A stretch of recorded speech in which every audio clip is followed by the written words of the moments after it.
Welcome, LOC community. Good morning to you. My name is Richie Jones. I will be your host today. I am here with a man of many talents. He is an author, a researcher, a scientist, a Gaia TV host, and just kind of the Swiss Army knife of today. He's a very knowledgeable man about ancient civilizations, community living, everything. So I just want to say thank you to Mr. Michael Tellinger for being here. Michael, how are you this morning? Excellent. Thank you, Richie. Nice talking to you. Yeah, it's been incredible, man. I'm sure you've been a busy man with all the press work you've had to do lately for Contact in the Desert, which is coming up May 19th through the 22nd, and then you have your own tour going on in the U.S. that starts May 24th. Where can people find out about what you're doing in the U.S. this year? Well, thanks very much for that intro. The easiest is to go to michaeltellingertour.com, michaeltellingertour.com, and that'll show you all the venues that I'll be at. Obviously, it all starts with a big event, the Contact in the Desert, the 4 days at Joshua Tree in Southern California, which is always a great time with many incredible researchers and very knowledgeable people, an amazing amount of knowledge shared during that long weekend. And then after that, I'll take the road in the USA and move out mostly along the West Coast, with the exception of Sedona and Boulder. After that, we then move on to the West Coast and go all the way up into Canada and do 3 cities in Canada. But all the information is on michaeltellingertour.com.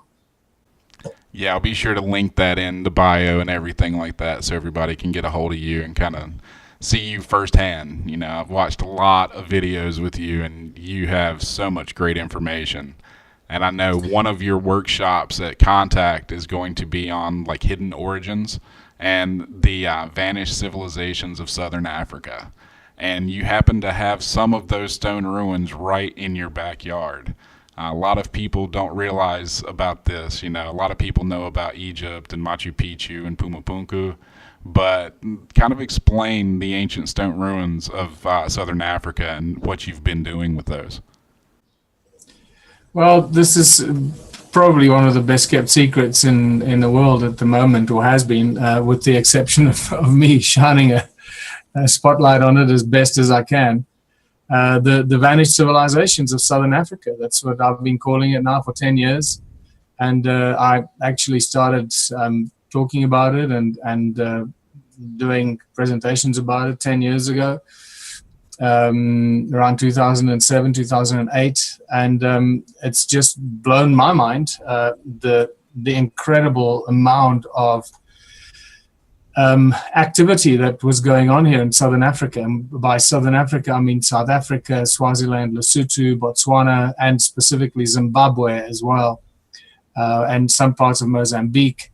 It is unbelievable the amount of ancient structures, the ruins and tools and artifacts that have been left behind clearly points that there is a very vast vanished civilization that lived here, and people that lived at the southern tip of Africa more than 200,000 years ago, probably as far back as 300,000 years ago. That's what these ruins point to, and the tools and artifacts that I've been collecting regarding the activities around these structures. But these ruins are very different from most other ruins around the world at immediate glance, although they all end up being the same thing, which I can go into a little bit more later. But these ruins are affectionately known as the stone circles of Southern Africa, the stone circles that cover more than, I'd say, probably 500,000 square kilometers. And then there are the terraces that surround these stone structures, these stone circles, circular ruins, and so much more. So this is a clear indication that something very amazing was going on here a long time ago that we know absolutely nothing about. And we know a little bit more about it now in the last 10 years since I started talking about it. And the information has come in thick and fast, actually taken many people by surprise. But prior to that, not much was known at all, and these stone ruins in southern Africa were completely ignored and called, in many ways, insignificant. And it's a great shame, because thousands and thousands have been destroyed and damaged by roadworks, town development, forestry, farming, and so forth. So, just to finish this sort of quick introduction, is the realization really hits home when you look at the number of these stone ruins. And my very, as detailed as I could, as scientific as I could, apply a calculation or a way to calculate and add up and count these stone structures. I counted more than 10 million of these stone ruins that lie scattered throughout southern Africa, which is a complete shock to anyone that first discovers this, because this is not what's written in any history book anywhere in the world, especially the history books regarding southern Africa, which all tell us that it was a sparsely populated part of the world, and nobody apparently lived here except a bunch of bushmen, hunter-gatherers that would run around with their spears and were here for the last 80,000 years. And that's obviously now completely been debunked or proven to be absolutely incorrect. Now, just so people know how you did this, so you took a Google Earth image, correct? And just kind of broke them into a pattern. And just knowing how the land was laid out, you could see stone structures even through, wooded areas. How long did it take you to do this? Like, to find 10 million structures, it's just mind-blowing to me how long that process must have been. Well, it doesn't take that long, quite frankly. It really is just knowing what you're looking for and knowing how to identify these structures. And I guess I've become quite good at spotting them, even driving through South Africa now. I'd be driving in a place that I've not been through before, and I look out at the horizon and the distance, at the hills of the mountains around us, and suddenly realize that we have stone circles that are lying scattered around the place that I'm driving. I wasn't even aware of it. So what I did is I was aware of the main regions where these structures were. And I saw many aerial photographs that I was privileged to see that were given to me, shared with me by Johann Heine, who at that stage, when I first met him in 2007, early 2007, he had been photographing these structures from the air for about 15 years and getting very little response from academics and universities, and no one was really paying attention to the pictures that he was sharing them until I met him, and then everything changed. So I knew more or less where the clusters of these stone structures were. So I could look, first of all, I walked many of those mountains myself, so I knew what it looks like on the ground. Even if you look at the aerial photographs, sometimes when you walk there among the ruins, you discover even more, because many of the ruins are covered by grass and weeds and trees, and you don't even see them from aerial photographs or Google. So you get a sense of what to look for to know that there are ruins there, although you can't necessarily see them. It's a continuation of the existing structures, and they go on the other side. So you assume that that's a continuation and it doesn't stop miraculously and then carry on because there are trees there or big weeds. So I looked at Google Earth and the aerial photographs, and I found these clusters of these ruins. Where are the highest concentrations? And they scattered around South Africa and Zimbabwe. And when I looked at the certain parts of those clusters, and I drew on Google Earth square kilometer blocks, and then a hectare block, and I started getting averages, breaking it down as to how many stone circles do I count per hectare. Hectare is 100 by 100 meters, so it's a reasonably large area. And I came to the number of, I think it's 3.6 or 3.26 stone circles per hectare. and then I expanded it to a square kilometer, and then suddenly, that's already a large number in a square kilometer, and then you expand it to the whole area that make up that cluster. And some of these clusters are large. I'm talking about 100 by 100 kilometers. So this is a very large area that's covered by stone circles, and the terraces that connect them to each other. Many of these areas are now destroyed by forestry, but knowing what lies under the trees, because I was in those forests, so I know that the stone circles carry on in the forest under those trees. So I wasn't just thumb sucking, thinking or believing that they're there. I know that they're there because I've seen them.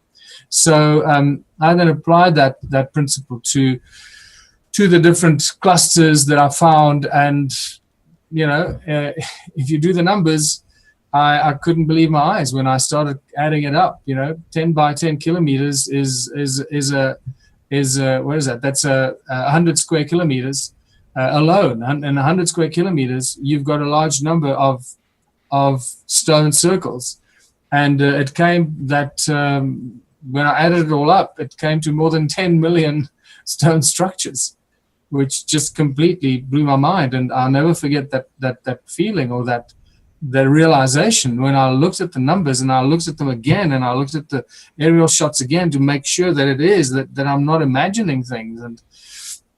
And suddenly I looked at the numbers, that there are more than 10 million of these, and I realized that we are looking at a vanished civilization that no one's ever known about, no one's spoken about or written about. You cannot find any literature about it anywhere, until I started writing and talking about it. So these structures, they're not like most people think. They're not megalithic. Most of these structures are not very high off the ground from what I've seen.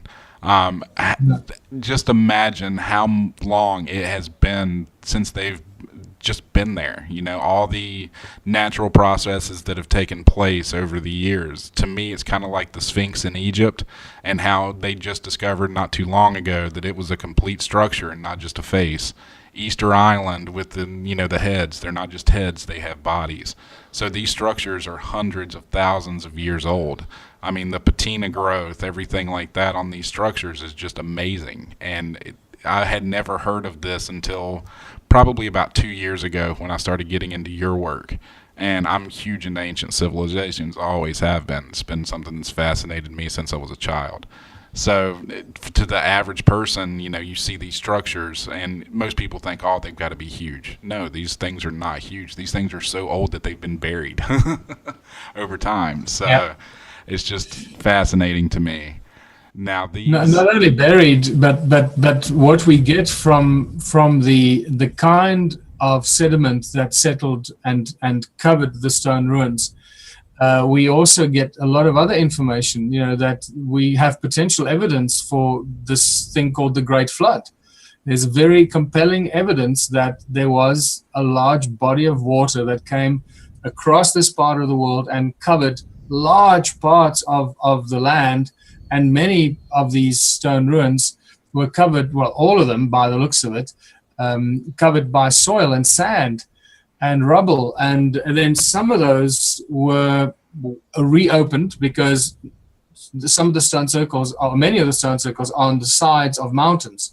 They're not on flat lying areas. Many of them lie on very acute angles, very steep sides of mountains. So, that also precludes the fact that these were dwellings. They're not dwellings, but we'll talk about that. So it's important to realize that they were covered by soil and sand. Many of them still are covered by soil and sand. Millions of them are covered by soil and sand. And I'm talking specifically sea sand. Sea sand, and we've discovered fossilized fish and seashells in these stone circles.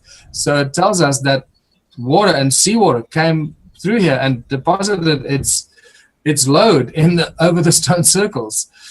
And then some of them, the ones that were on hillsides and mountainsides, obviously, 1,000 years of rain, a few hundred years of rain, and washes that deposit down and reopened some of those stone circles.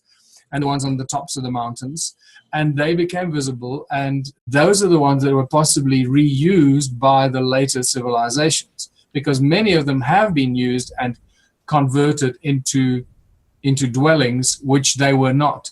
What we have not mentioned is that these original structures, these original stone circles, have no doors and entrances. That's very important for people to realize. So we're not dealing with dwellings for people or animals. We're dealing with something very, very different. And this is where the real discovery comes in, and where the tools and artifacts that I've been collecting and identifying with respect to these stone circles in proximity, sometimes inside, sometimes nearby, these tools and artifacts are really key in opening up the vault of knowledge of the technology of this ancient vanished civilization, the kind of technology they used, and what these stone circles were for, and what they were used for, or what they actually are. And that blows my mind, because that really was the first scientific indicator that ancient civilizations had advanced technology. We now have scientific evidence and proof what kind of technology it was. We can get into that. And it also shows and indicates that all the other ancient structures and ancient civilizations had similar kind of technology and knowledge with which they constructed the megalithic sites that we know are around the world. And not only that, also points out, once I discovered that these stone circles are actually energy generating devices, and we'll talk about that, I realized that this is something huge. And I started seeing the same indicators at all the ancient structures around the world, from the pyramids to Borobudur, to Machu Picchu, to Sacsayhuaman, to Stonehenge. Obviously, that's a dead giveaway, and all the ancient structures around the world, and especially the temples in Egypt, are also very, very clearly, originally were created and constructed to be energy generating devices. And this is a very exciting, I guess, new discovery, because we can connect the dots now. The stone circles were like the trigger for finding all this, the rest of it out. Yeah, originally a lot of people thought that the stone circles were slave pits or grain pits. And why don't you get into what they truly were a little bit? Well, that's very important. The stone circles are made up of smaller stones. They're not megalithic stones. They're stones that weigh between sort of 10 kilos and 50 kilos, sometimes up to 100 or 200 kilos, but that's it. They don't get much bigger than that. But there are thousands and millions of them in many of the stone circles. The stone circles, as I said, have no doors and entrances. They're all circular, and yet each one is completely unique. And I discovered shortly after I was introduced to them in early 2007, that the stone circles, the stones that they're made up of, have very strong resonant sound acoustic properties, resonating properties. And I realized that that's what this is all about. It's all about sound. And that's when I started to think about, what is this? What are these? If they have no doors and entrances, you can't get in and out. It's not for people or animals. They're all connected. This is a very important additional bit of information, that all the stone circles in their clusters were connected, still are connected to each other with these two walls. Like they look like two wires that run from one circle to the other. And our poor historians, say that these were paths that led from one dwelling to another, because the community was so closely knit. They were so close to each other. They actually had paths from one dwelling to another. It's just absolute insanity, the nonsense that they come up with. And so we then accidentally measured very powerful energy fields coming out of the stone circles, and then we went back and started measuring it properly, and found that pretty much every stone circle, because we measured several of them, so we reached a conclusion that all of them must have this property. And since then we've measured it in many more, that each stone circle generates very, very powerful sound frequencies in the gigahertz, not just in the lower frequency. We talk about very high frequencies that are way beyond our audio capacity, audible capacity. And those sound frequencies then generate electromagnetic fields inside those stone circles. So each stone circle is a very powerful energy generating device and gives off hundreds, sometimes thousands of megahertz of electromagnetic fields. The Adam's calendar is sort of the big daddy of them all. That's like the Stonehenge in the center of this vanished civilization on the edge of a cliff overlooking an ancient mining empire. And Adam's calendar gives off more than 375 gigahertz of sound frequencies that come out of Adam's calendar. It's just insane. It's unimaginable that such simple structures could give off so much sound and resonance. So this was clearly a huge breakthrough, realizing that we're dealing with an energy generating device. And then the shape of the stone circles became very obvious, because each one is circular and yet each one is completely unique. And many of your listeners will be familiar with cymatics and the manifestation of physical form out of sound, how sound manifests into physical form. And we're just really scratching the surface here, because by now everyone should know that sound and resonance is the source creation code for everything in existence, the seen and the unseen. So here we have just much larger expressions of what we see, the demonstrations of sand on a metal plate or ice on a metal plate, and sound frequencies through it. And every frequency has its own very specific shape. So that's what these stone circles are. They really are. Each stone circle is just a cymatic shape or a cymatic pattern of the sound of Mother Earth, or the sound of the earth upon which the stone circle is built. And that sound frequency at that point then generates and creates that stone circle. Or I should say it was done the other way. I know for various introspective and research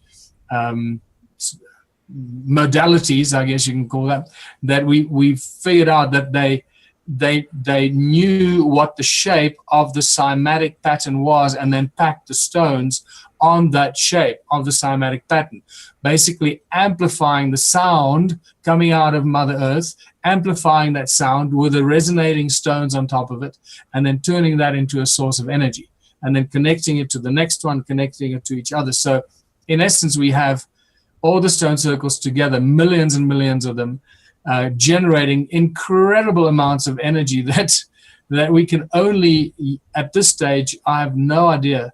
I've speculated on many things that may have been used for, but I keep changing my mind as I discover more and more, because it is getting more and more interesting and more bizarre the deeper you go down this rabbit hole. Yeah, Adam's calendar. Let's talk about that a little bit. So you have these two stones that are located that basically show true north, true south. And you also found pyramids in the valley right next to those stones, correct? Yeah, well, the pyramids are about 8 kilometers away in the valley, in the distance. The valley is, I think, about 20 odd kilometers across, or 15, something like that. But Adam's calendar is an ancient, famous site among African shaman and knowledge keepers. And it was discovered by accident by Johann Heine in 2003, the same guy that introduced me to it and to the stone circles. I knew about the stone circles before I met Johann, but I'd never really seen the detailed pictures. So he really brought it to life with his photography. Then I realized this is something much bigger than anyone has imagined before. And then after discovering Adam's calendar by accident, rediscovering it, well, it wasn't called Adam's calendar then, he just called it the calendar, because he saw it from the air and realized it was originally a circular structure that had a number of stones in a circle with the two flat stones. They're like vibrating metal plates, if you can imagine that, and that form the main calendar. And those stones are right in the middle of this circular calendar, and the alignment is perfect to north, south, east, west, the cardinal points. We have a Horus stone that marks the rise of the sun. We have 3 stones that that line up next to the Horus stone that mark the rise of Orion. And when I looked into the valley, I realized that there were pyramids that line up with the rise of Orion between Horus and the three Orion stones at Adam's calendar. So when Johan first showed me that site, we started researching it. At that stage, he had already discovered, and this is brilliant investigative work that he did for three or 4 years on his own. He realized that the calendar actually works with the movement of the sun, and the one rock casts a shadow on the second rock, and you can tell every day of the year exactly from where the shadow of the setting sun is. Of the calendar stone is exactly 1 year, and the bigger stone is the stone that casts the shadow of the setting sun. So this is a spectacular discovery, and it's still a working calendar after all this time. It's still reasonably accurate. So this tells us that this was built for some very specific reasons. But the calendar, built-in calendar, is just another built-in feature, an interesting built-in feature. It is not the main reason why it was created. The main reason it was created because it is a very, very powerful energy generating device, just like the stone circles, but many times more powerful.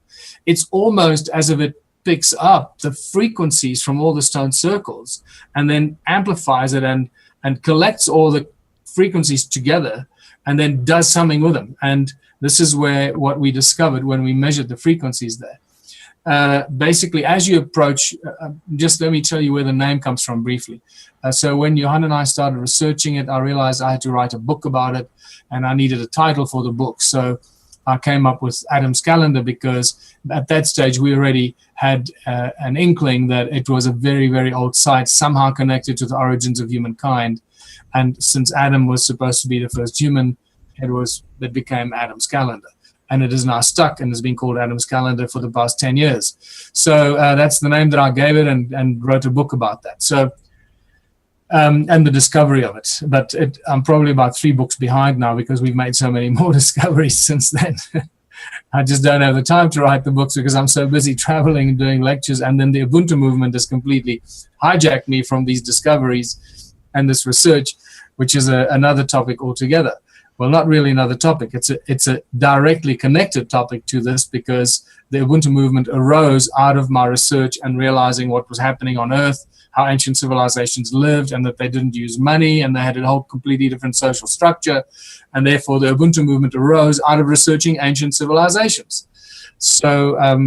So let's come back to the measurements at Adam's Calendar. So we went and measured those as well with this very sophisticated device that I managed to find. And its operator that used to work for a very high-tech company in South Africa and had his own tools, or still has. And we went to Adam's Calendar, and it just blew our mind. Basically, as you approach it, there's nothing there. And then the interesting thing about Adam's Calendar is that there are no walls. In the stone circles, you can explain where the sound frequencies are coming from, what are we picking up? Well, we're picking up the resonating chords in the stones of the stone circles that emit a frequency. So that's what we're picking up. At Adam's Calendar, there are no stone walls. And yet, the frequencies that come only out inside the calendar, nothing outside. There's like this imaginary circle. And as you step through it into the calendar, all hell breaks loose and the frequencies just go crazy.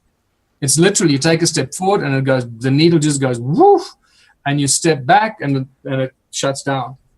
So it still tells me, even in its state of disrepair, and it's completely broken. It's a broken down machine. And yet in its state of disrepair, it is still generating this powerful energy. So you can just imagine how powerful it must have been when it was newly built, newly constructed. We can't even imagine what it was capable of right now. We're just speculating. But more than 375 gigahertz coming out of that site. And then the electromagnetic fields run horizontally inside. and then in the middle, it runs vertically out of the ground into the sky. And it's a more powerful electromagnetic field in the middle between the two calendar stones. So I reached the conclusion that we're actually looking at a giant toroidal electromagnetic field, a toroidal magnetic sound field, and that uses sound and electromagnetic sound that creates the electromagnetic fields. It is quite spectacular. So I'm not sure what that site was used for, but clearly very powerful, and somehow connected to the Anunnaki and the Anunnaki presence on Earth. And that is a very another important connection, because all this activity here in Southern Africa, the stone circles and what I've discovered and written about, and Adam's calendar, all of this is very clear physical evidence that puts the Anunnaki or the Anunna gods in Southern Africa a long, long time ago, 300,000 years ago and more, and they were mining gold. And that brings us to another big common denominator. What is this activity all about? And it's always about the gold. Every ancient civilization that you see is all about the gold. Every single one of them. Yeah. Well, it's interesting. I do believe, however, that there is a cutoff point. It seems to be from a certain point in history, and that starts at around 300,000 years.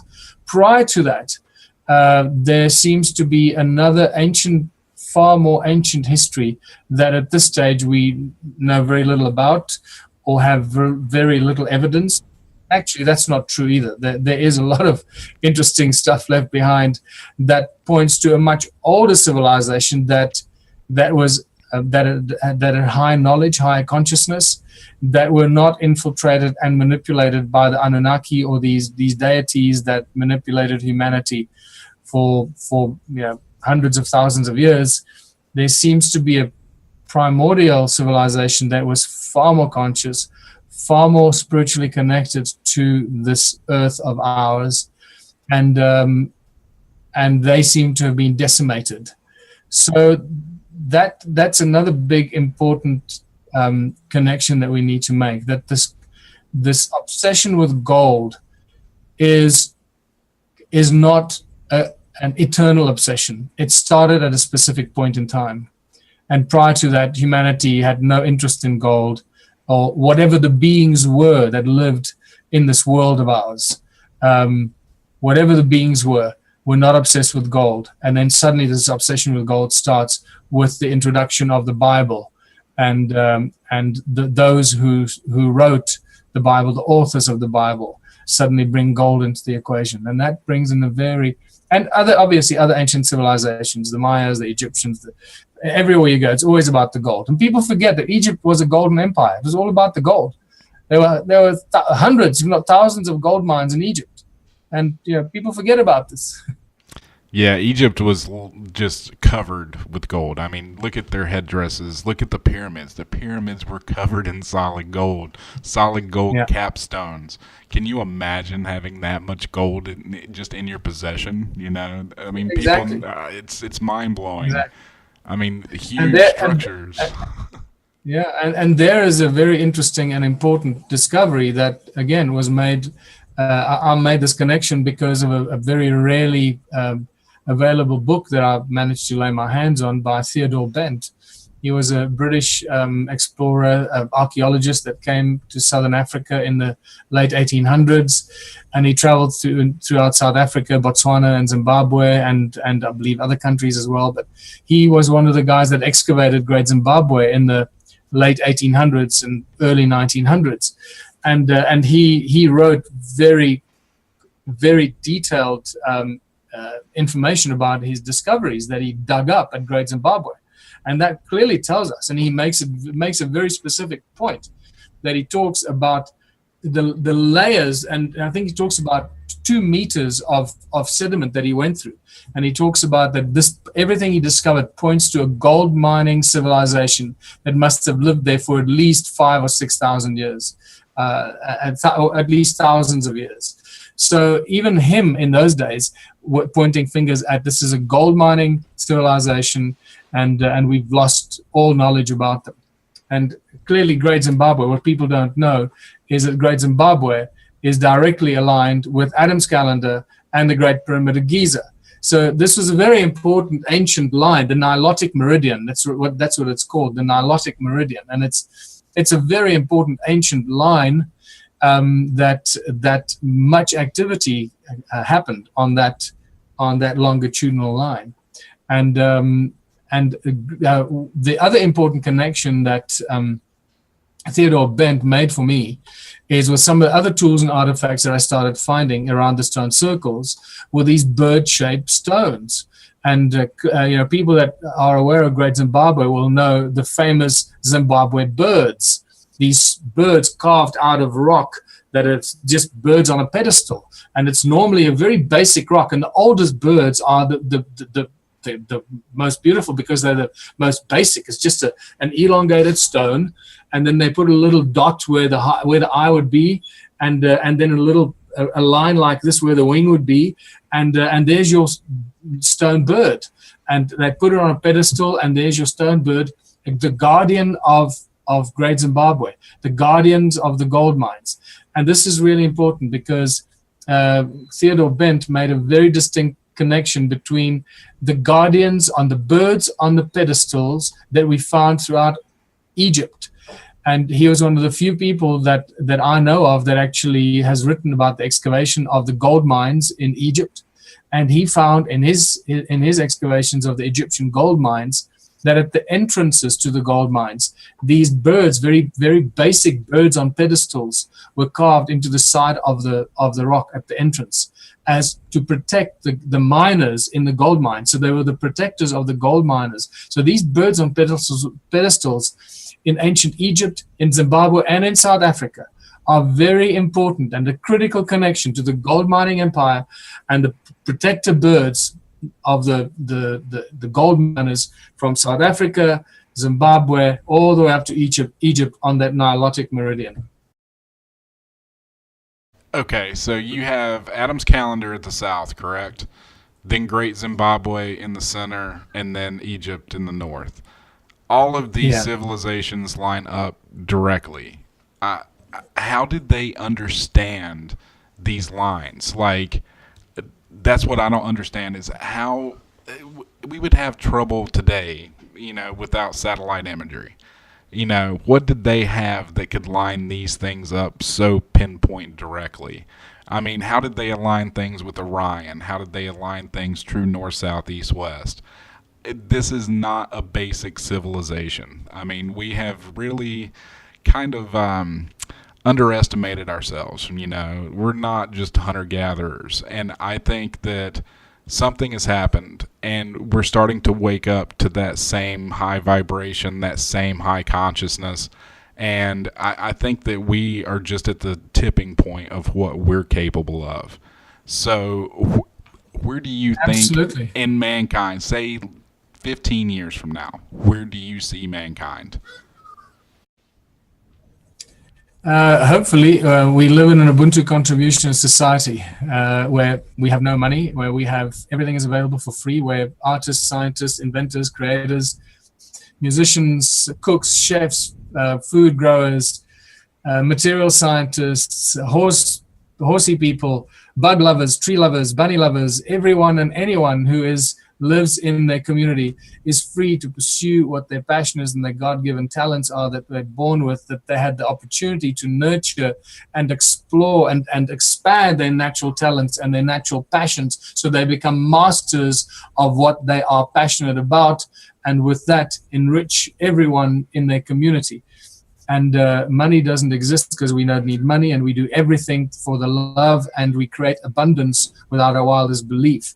If this is new to some people, then I'd recommend you go to the Ubuntu Planet website and read about this, and also see the simple plan of how we're going to get ourselves out of this financial and economic slavery that we find ourselves in.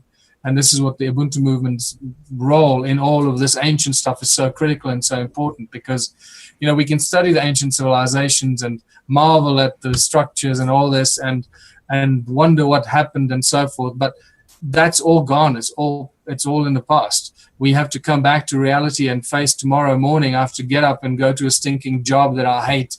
And I've been doing this job for 20 years and there's no way out. I'm a prisoner to this job and this company because I can't get out. I can't leave the city because I won't find another job. I have a family to look after, school payments, credit cards, and house bonds and car loans. And I'm indebted over my head. And how am I going to get out of this mess?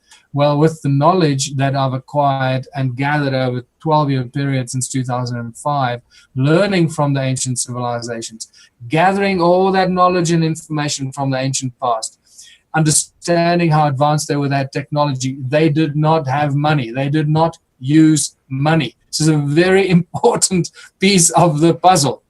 Money was only introduced at a specific point in time, and it seems around like it was around 6 to 8,000 years ago during that period. And money was clearly introduced as a tool of enslavement to be able to manipulate and control humanity.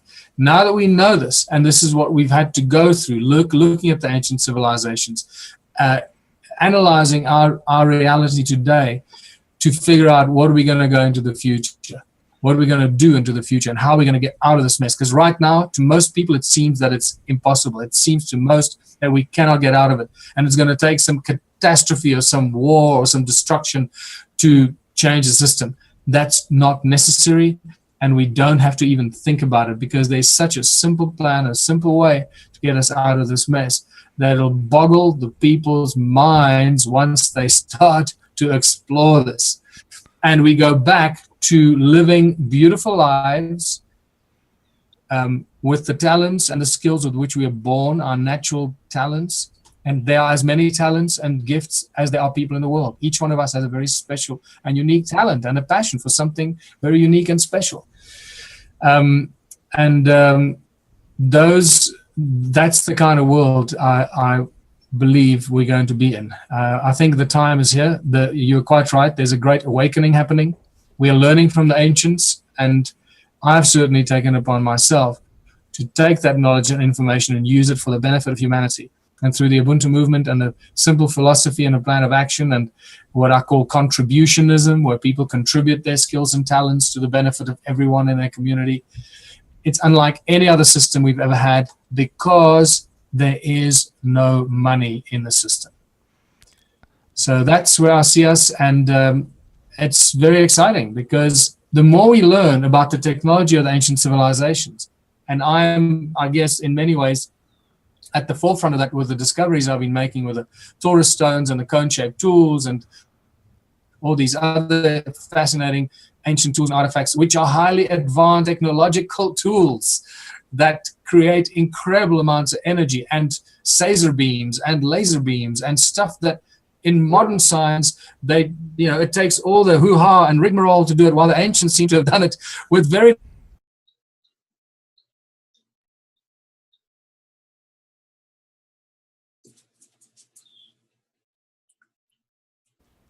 to shape them, to make them soft, to make them hard. They had this knowledge that they didn't need to build factories and create the industrial revolution and all that kind of crap. They just used nature around them and the technology that's imbued and built into all of nature around us. They knew how to use it.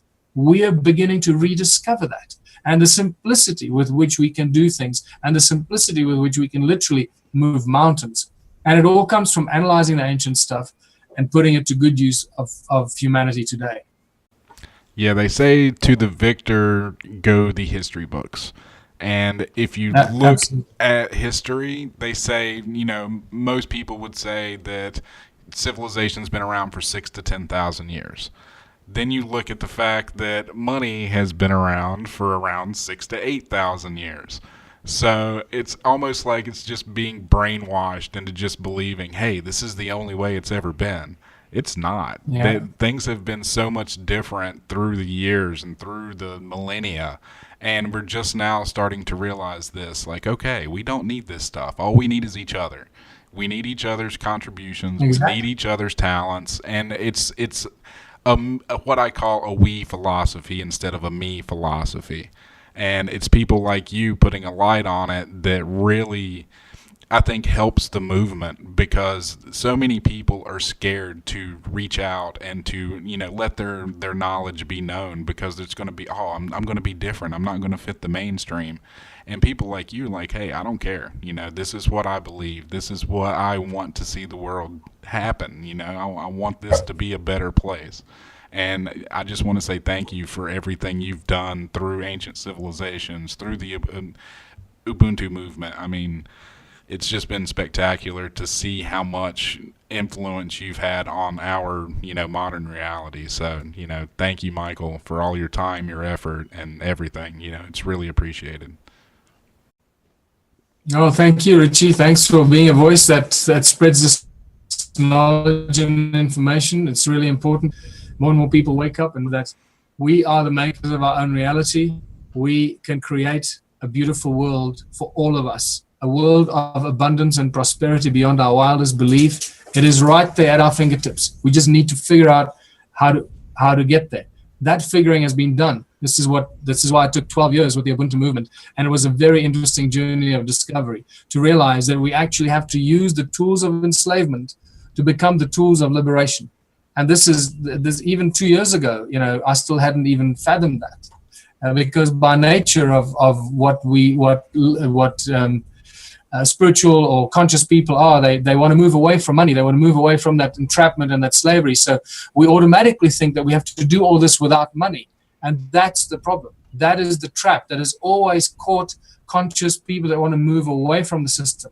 So please, I urge everyone that watches this, go online and look at onesmalltown.org.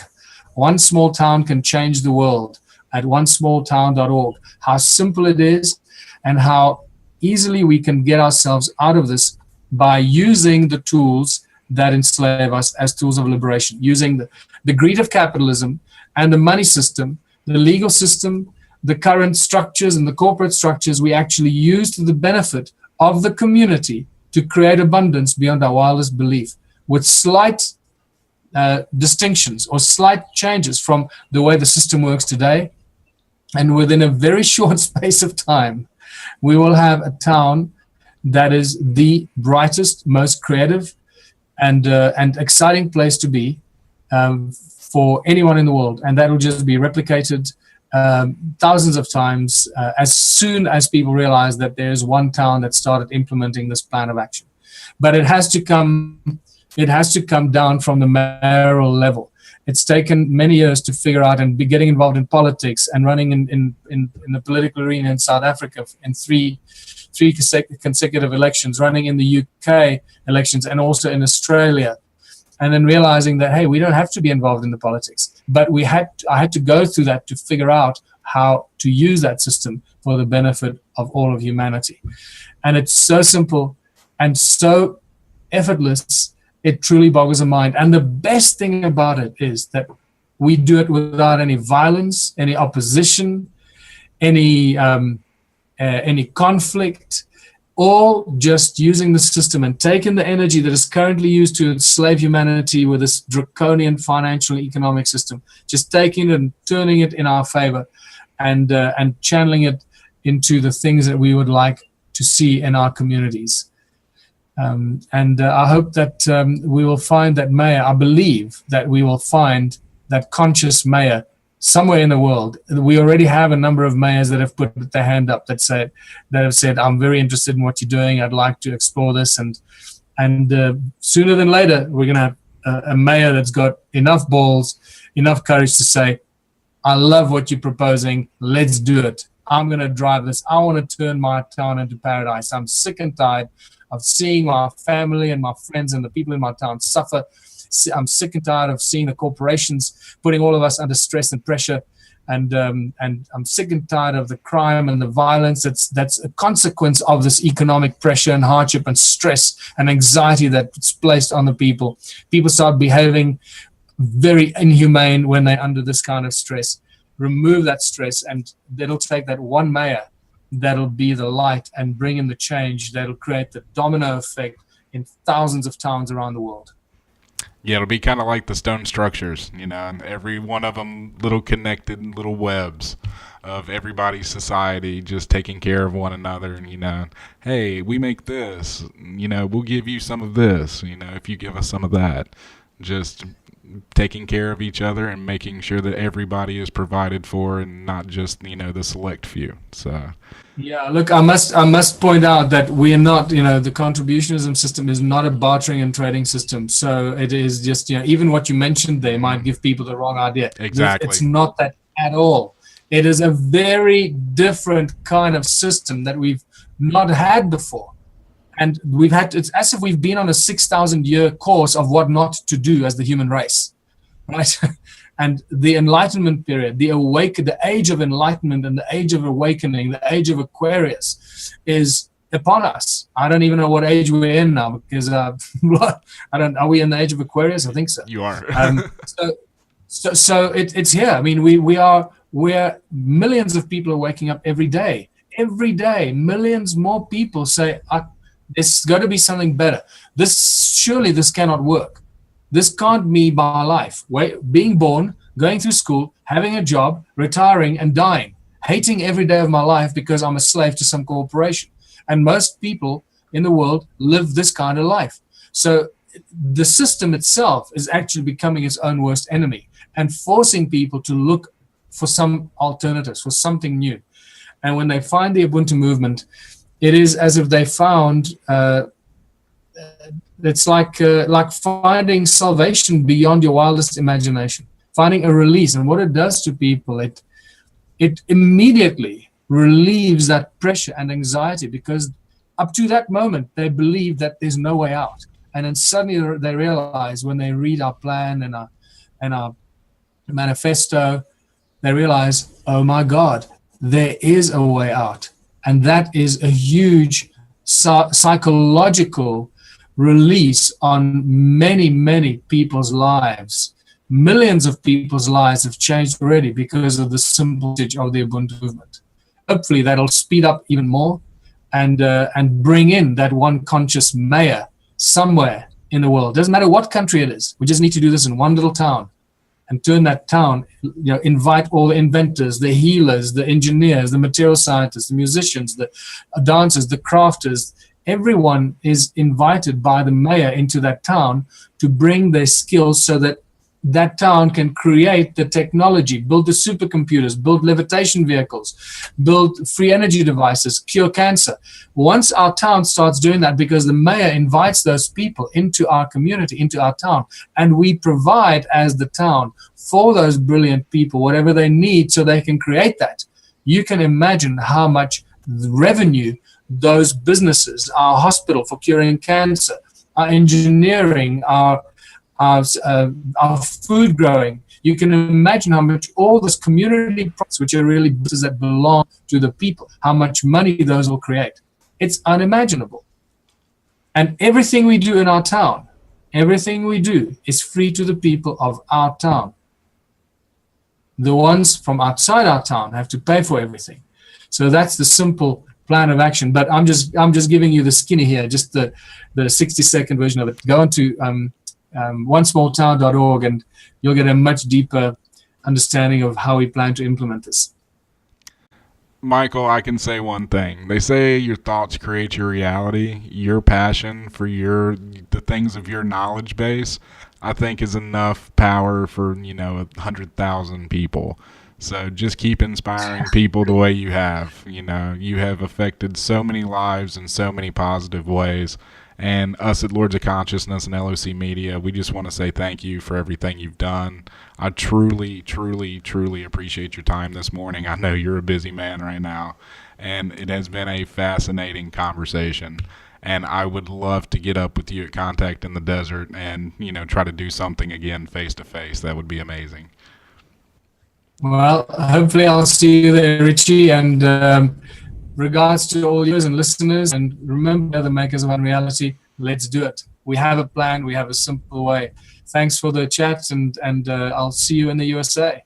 Yes, you will, Michael. I will see you April 19th through the 22nd at Contact, and May 19th through the 22nd, and hopefully I'll see you in Sedona as well. So I just want to once again say thank you for your time, and I hope you have a great rest of your day, and I'll see you in a few weeks. Excellent. Till later, Richie. Thank you, Michael. I really appreciate it. And to everybody here, thank you for your time today, for watching this. If you like what you've seen today, be sure to click right here for the latest video, and be sure to click here to subscribe to our channel. So I hope you all have a wonderful day, and I will talk to you all soon. Much love.